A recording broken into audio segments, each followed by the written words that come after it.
কালকে আবার একটা জায়গা বেরিয়ে যাবো। এখন মোটামুটি জুন পর্যন্ত দাদা খুব ব্যস্ত থাকবো।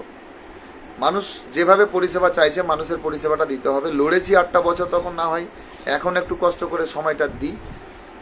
তবে কিছু টাচ দেব, ইঙ্গিতপূর্ণভাবে স্টিল বা রিলস ভিডিও মারবো, কিছু বলি আর না বলি। তাই বলে ওটা শুধু দিচ্ছি একটা ট্রেলার দেব। এই যে আজকে যেমন লিখেছিলাম যে হয়তো ট্রেনে বাসে ঘুরে বেড়াচ্ছে, হয়তো ভাবেন যে ঘুরেই বেড়াচ্ছে। না, ঘুরে বেড়ায় না, পুরো সেট আপ চলছে, পুরো সিস্টেম চলছে। কথায় আছে কথা না বলে কাজটা করতে হবে, সেই জায়গাটা রোজভ্যালি আমানতকারী পরিবার করছে। আপনারা যদি মনে করেন যে পরিষেবা নেব, তাহলে আপনারা সেইভাবে আপনারা প্রস্তুতি নেন। আমরা তো আর কাউকে বলছি না জোর করে যে ভাই তোমার কাগজপত্র টাকা পয়সা সব আমাদেরকে দিয়ে দাও। সিস্টেমটাকে বুঝতে হবে, আইনিক ব্যাপার রয়েছে, আগামীতে কি হতে পারে, সমস্ত ব্যাপারটাকে নিয়ে আমরা ভাবনা চিন্তা করছি।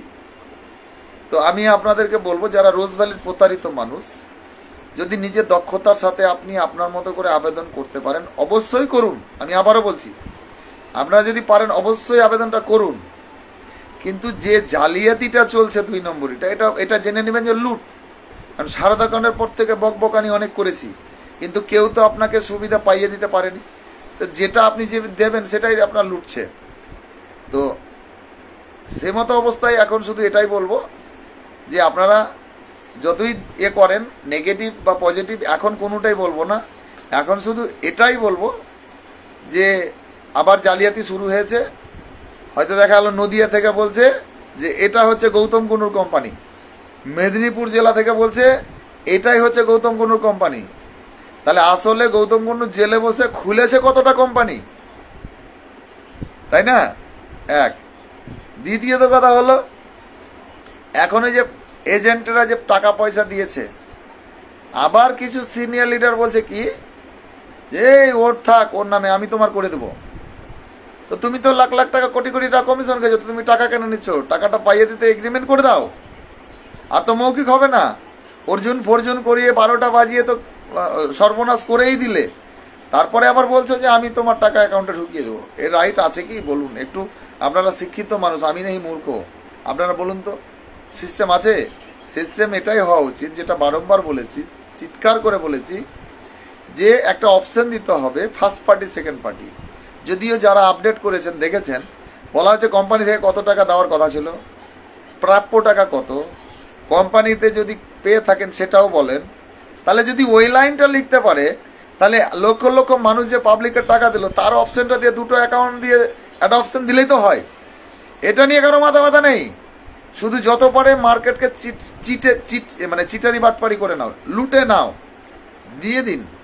যারা লুটছেন লুটে যান, আর যারা দিচ্ছেন দিয়ে যান। ওই লাইন একটাই, ওই লাইন আপনিও আমারও, ওই লাইনের সামনে পেছনে যে থাকবে সেও সামনে যাবে। সুতরাং এখানে আগে পিছের গল্প নেই। যতই জগাই মদাই করে খেচড়ি করে রাখুন না কেন, হ্যাঁ, আমি দাদা বাড়িতে রাউটার দিয়ে চালাচ্ছি। যে বলছেন নেটের সমস্যা হচ্ছে, আপনার হয়তো ওখানকার নেটওয়ার্কের প্রবলেম হতে পারে, কারণ আমার এখানে প্রবলেম টোটালি নেই। আর সকালবেলায় একটা আমি টাচ দেবো, হ্যাঁ, সেটা ভোরবেলায় হয়তো দেবো, না ভোরবেলায় দেবো না, ভিডিওটা ভোরবেলায় করব, বাট হ্যাঁ সকালে দেব। যদিও ভিডিওটা আজকের আছে, আমি আজকে দিলাম না। হ্যাঁ, আমি মোটামুটি সন্ধ্যের পরে ভিডিওটা রেখেছি, আনন্দবাবু আর আমি। ভিডিওটা আমি হয়তো সকালে এটা আপলোড দেব। হান্নান্দার মতো বলেছে, এবং আমি যতটা মানে যতটুকু বলার ততটুকুই বলেছি। এবং অবশ্যই ভিডিওটা দেখবেন। কোনো টাকা পয়সা চাইছি না, ফলোয়ার হওয়ার জন্য আমাদের থেকে কমিশন পাবো না।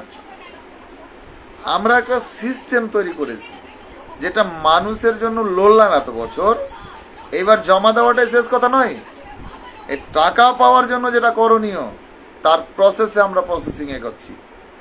আবেদনটা আমরা করে দিলাম, আমরা পেতে গেলে কি কি করণীয় আমরা সেই প্রসেসে এগোচ্ছি। আরে রাখুন আপনার ডিসপুট তো হবেই স্বাভাবিক। কেউ বিয়ের আগে খাতুন ছিল, বিয়ের পরে বিবি করেছে, বিয়ের আগে দাস ছিল শ্বশুর বাড়ির ঠিকানায়, বিয়ের পরে সরকার হয়েছে, এটা তো স্বাভাবিক ব্যাপার। টাইটেল হতেই পারে, ওগুলো নিয়ে আমাদের কোনো মাথা ব্যথা নেই। কারণ ডিসপুট নেই ধরতে গেলে, সিস্টেম জানতে হবে, এবং জানতে গেলে সেটা কিন্তু সোশ্যাল মিডিয়ায় বলবো না, কারণ আমাদেরকে নিয়ে মানুষ বিক্রি করছে, আমাদেরকে নিয়ে কপিরাইট করছে আর লুটছে এক শ্রেণীর লোক। তাই ওই নাচা খাঁচা যতই চলতে থাকুক, চলুক। আমরা দাদা ব্যস্তর মধ্যে রয়েছি, আমরা নিয়মিত আসতে পারি না। কটা ছেলে লালগোলার নাকি আজকে মণিগ্রাম এসেছিল, বিভিন্ন জায়গার ছেলে বিভিন্ন জায়গায় ছোটাছুটি করছে, তারিগুলো দেখে লাইভে পাচ্ছি না, ভিডিওগুলো দিচ্ছে না। দেখুন, কথা বলেও শুনছেন না, শুধু তাহলে বলেই লাভটা কি, বলেই করব কি? তো এই হচ্ছে ব্যাপার। তো যাই হোক, আমি এইটুকুই বলবো যে আপনারা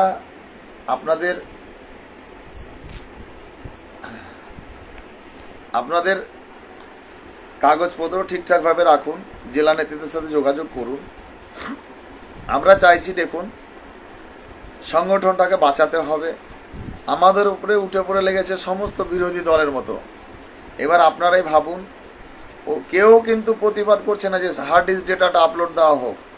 আপনি আবেদন করবেন, ওরা ভেরিফিকেশন করবে। তার মানে কত রিজেক্ট হবে, কীভাবে রিজেক্ট হবে আমরা সবটাই জানি। কিন্তু আমরা যখন আমাদের কথা শুনছেন না, তাহলে আমরা তার উত্তর অ্যান্সারটাও দেব না। যেভাবে পারেন ভালো বুঝলে দেন, যেটা ভালো বুঝেন সেটাই করুন। যারা আমাদের শাখা প্রশাখা যারা রয়েছেন, আমরা পরিসংখ্যান করেছি, আমাদের সদস্য সংখ্যা যদি আমাদের দেখা গেল অল ইন্ডিয়া বেসিসে 500 সমান যদি তার শাখা হয় 10 জনের, মানে কোর কমিটি, তাহলে হয়ে গেল 50,000। 50,000 ইন্টু যদি তার 20টা 10টা করে গড়ান অ্যাভারেজ আসে পরিবারের, তাহলে লক্ষাধিক। তো সুতরাং আমাদের জায়গা থেকে আমাদের কাজটা করতে হবে। সোশ্যাল মিডিয়ায় আসি বলে এই নয়, লড়াইটা করে আসছি বলে এই নয় যে আপনাকে ঘরে বসে কাগজপত্র তুলে নিয়ে এসে আপনার জমা করে দেব। কারণ একটা সিস্টেমের মধ্যে আসতে হবে। প্রত্যেকটা জেলাকে বলা হয়েছে জেলা বুথকে, আর ঘরে বসে পরিষেবাটা দেওয়া যাবে, কিন্তু ঘর থেকে বেরিয়ে এসে তো আপনার পাড়াটাতে আসতে হবে, বাড়ি বাড়ি যাওয়া সম্ভব নয়। রোজবাড়ি দুয়ারে ক্যাম্প বলতে এই নয় যে বাড়ি বাড়ি যাবে, এটা নির্দিষ্ট একটা জায়গায় হবে। আপনাদের মাধ্যমে একটা নথি দেওয়া হচ্ছে, সেই সার্টিফিকেট ধরে নথিটাকে আপনি ধরে নেন। একটা সর্বোপরি একটা কথা বলছি, আপনার অ্যাকাউন্ট, আপনার পয়সা, আপনি যখন ব্যাংক অ্যাকাউন্টে যাবেন, আপনাকে কিন্তু একটা রিসিভ ভাউচার লিখে দিতে হবে। মানে আপনি যে জমা দিলেন তার একটা প্রমাণ। টাকা উইথড্রল করছেন, তবুও ব্যাংকে আপনাকে রিসিভ ভাউচার লিখে দিতে হয়।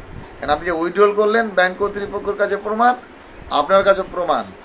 তো এই প্রমাণপত্রটার কিন্তু একটা কাজ আছে।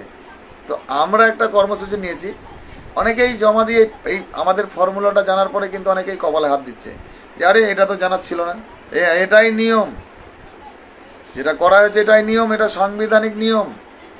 কিন্তু সেটাকে নিয়ে বন্ধু সোশ্যাল মিডিয়ায় ডিসকাস করব না। যদি ভালো লাগে, সিস্টেমের মধ্যে একটা নির্দিষ্ট সেন্ট্রাল থেকে সিদ্ধান্ত নিয়ে আমরা নিয়েছি। আমি আবারও বলছি, ফর্ম রয়েছে একটা আমানতকারী, মানে আপনাদেরকে আবেদন করতে হবে যে আমরা রোজভ্যালি আমানতকারী পরিবারের 200 বা 300 সার্টিফিকেট রয়েছে, আমরা বুঝে উঠতে পারছি না, আমরা আপনাদের পরিষেবা চাই। তাহলে লিখে দিতে হবে আপনাকে ফর্ম ফিল আপ করে, এবং আপনাদের কাছে যথাযথ কিছু কাগজপত্র দেওয়া হবে, সেটাতে একটা ফিল আপ করে এবং আপনার আইডি প্রুফ দিয়ে আমরা যতটা পারবো 100% না হলো 99% আপনার সন্দেহর তীরগুলো বা আমাদের সন্দেহর আশঙ্কাগুলোকে আমরা মানে কাটিয়ে যতটা পারবো আপনার ওই অ্যাসেট ডিসপোজাল কমিটির ওয়েবসাইটে আবেদন মানে সাবমিটটা করব। আমরা কখনোই বলছি না যে আমাদের সংগঠনের মাধ্যমে থেকেই আমরা টাকা, আমাদের হাতে টাকা দেব, আমরাই যা করবো তা করবো না। কোর্ট এবং কমিটির সিস্টেমটাতেই হবে, কিন্তু কতটা লিগ্যাল, কতটা আনলিগ্যাল, কতটা কি, এটা কিন্তু ন্যাচারালি সবাই জানে না। ধরে নিন, আমি একটা এক্সাম্পল দেবো, তারপর বেরিয়ে যাব। আমি যেহেতু 2008-9 সালে, মানে 2003-4 সাল 5-6 সাল থেকে ডিভিডি সিডি ক্যাসেটের ব্যবসা করতাম। তারপরে 2009 আমি 8 সালে কাজ শিখে রেডিও টিভির জগতে আসলাম 2009 সালে।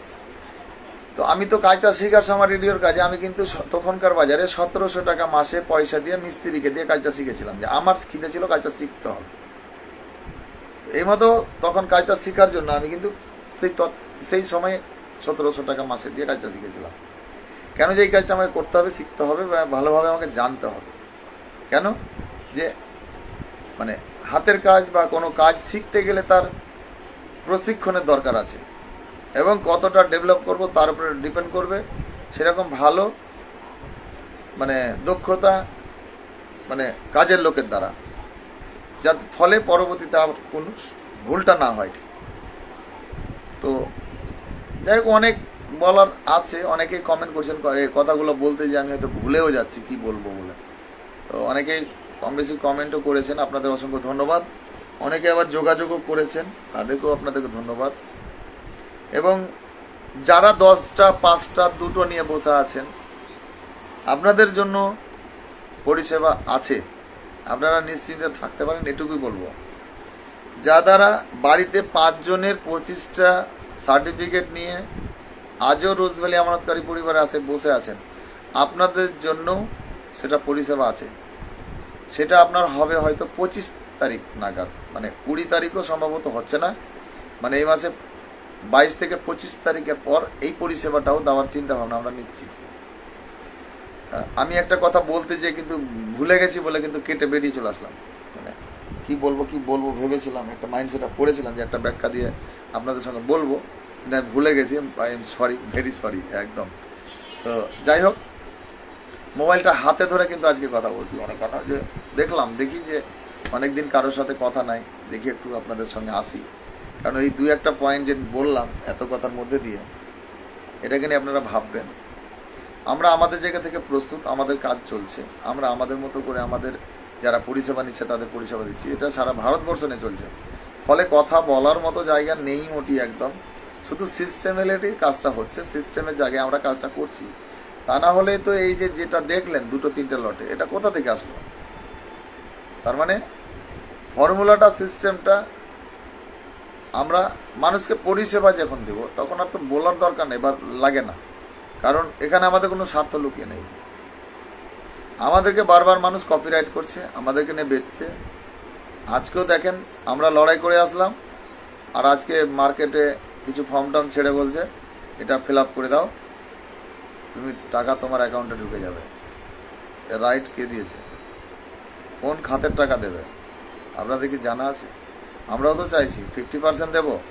এই সরলতার সুযোগ নিয়ে মানুষকে যে বোকা বানাচ্ছে, এই কার্যকলাপের মধ্যে যদি আপনাদের কাছে কারো দম থাকে, আমি আবারও চ্যালেঞ্জ করি, প্রত্যেকটা ভিডিওতে চ্যালেঞ্জ করি, যে যদি এরকম দম থাকে 50% দেবো, কবে কখন টাকা দেবো কোর্টের এফিডেভিট করে লিখে দিতে হবে। বলুন কত কোটি টাকা চাই?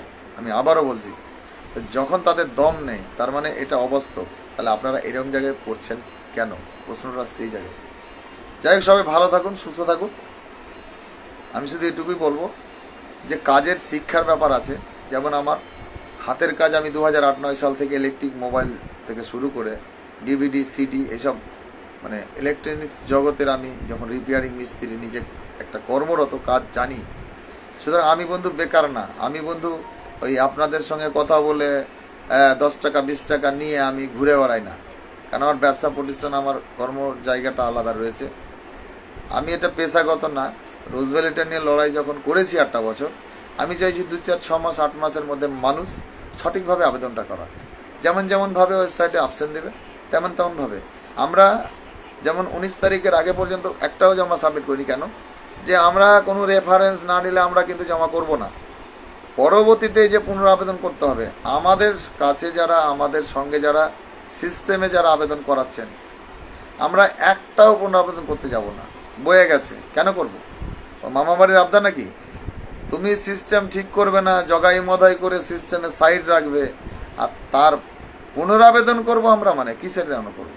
এই জন্য আমরা লিগাল কঠোরভাবে আবেদন করছি। যেটা কিছু জুডিশিয়াল ম্যাটার রয়েছে, এদিকে কোনো রকমই এগোনো যাবে না, কেউ জানার চেষ্টা করবেন না। যদি যারা করছে সিস্টেমে যারা আবেদন করবেন, যেটা আপনারা সার্ভার ক্যাপগুলো যে পয়সাটা দেয় করছেন, আমাদেরও বহু ছেলে কাজ করছে, ওই পয়সাটা ওখানে না দিয়ে আপনারা এখানে পয়সাটা দিয়ে কাজ করলে আপনার ওই ছেলেগুলোর মানে তার পেট পরিবার রয়েছে, তাকে কাজ করাতে গেলে তার পয়সার দরকার। তাহলে আমরা সেটাই সিদ্ধান্ত নিয়েছি যে আপনি সাইবার ক্যাফে বা নিজে যদি পারেন করুন, যেখানে ভালো বুঝেন। কিন্তু যদি মনে করেন যে না রুজবেল আহমদ করি পরিবারের সাথে ছিলাম, আছি এবং ইনাদের সাথেই থাকবো, ইনারা যেটা বলবেন সেটাই মেনে চলবো, তাহলে আমাদের সদস্য সংখ্যা নিয়ে আমাদের অল ওভার ইন্ডিয়াতে আমাদের যা সদস্য সংখ্যা, আমরা কিন্তু আমাদের মতো কাজটা করছি এবং একটা হার্ড কপি ডকুমেন্টসের সাথে কাজটা করছি। কারণ পরে ছিনিমিনি খেলাটা আমরা কোনো মতেই বরদাস্ত করব না। কত উকিল হাকিম ডাক্তার আমরা দেখেছি, কলকাতা হাইকোর্ট বহুবার ঘুরেছি। হ্যাঁ, সুতরাং বেশি কথা বললে কথায় যেমন ওজন থাকে না, আর একটা কথাকে নিয়ে বারবার ঘষা মাজাও করবো না। শুধু এটুকুই বলবো যে এর নাটক অনেক হয়েছে। আমাদের কাছে যদি আপনাদের পরিষেবামূলক চাওয়া থাকে, 5টা 10টার ক্ষেত্রে আমার হোয়াটসঅ্যাপ নাম্বার সরাসরি দেওয়া আছে। আপনারা ওই 22 থেকে 25 তারিখের পরে আপনারা যোগাযোগ করবেন আমার সাথে সরাসরি, কোনো চিটিংবাজি চলবে না। আমার যে সার্ভার ক্যাপ চলছে আমি সেটারও আপনাদের সঙ্গে কিছুটা পার্ট শেয়ার করব, তারপরে আপনারা বুঝতে পারবেন যে হ্যাঁ কি করছি আমরা। বসে নাই, ব্যস্ত রয়েছি, বসে না ব্যস্ত, বসে নাই, ট্রেনে বাসে ঘুরি নাই, শুধু ছবি ছাড়ি নাই, ব্যস্ত রয়েছি। তাই ফলে মানুষের আবেদন প্রচুর পড়েছে, আমরা সেগুলো আবেদনের সঠিকভাবে যতটা পারা যায় আমরা লিগালিটি নিয়ে আমরা আবেদন করার চেষ্টাটা করছি।